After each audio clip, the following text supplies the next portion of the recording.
앞서 리포트에서 보셨듯이 우리 정부가 북한의 3차 군사정찰 위성 발사에 따라 상응하는 조치로 9.19 남북군사합의 일부 효력 정지를 결정했습니다.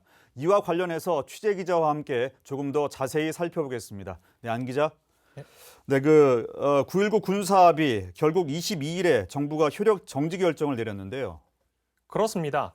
남북 정부는 지난 2018년 9월 19일 판문점 선언 이행을 위한 군사 분야 합의서, 즉 9.19 군사합의를 처음으로 채택했습니다.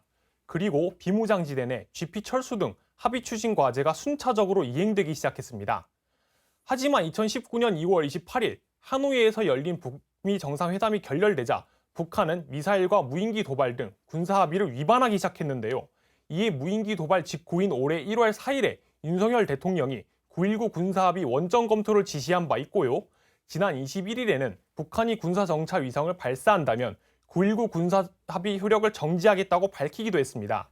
결국 북한이 21일 3차 군사정찰 위성을 발사하자 정부는 22일 일부 효력 정지 조치를 단행했습니다. 네, 그렇군요. 이번에 효력 정지한 내용은 9.19 군사합의 1조 3항에 담긴 내용인데 이에 따르면 앞으로 남북 관계에서 어떤 점이 달라지게 됩니까?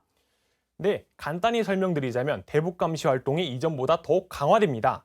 9.19 군사합의 1조 3항에 따르면 군사분계선 상공에서 고정익이나 회전익, 그리고 무인기와 같은 비행체에 대한 비행금지 구역이 설정돼 있었는데요.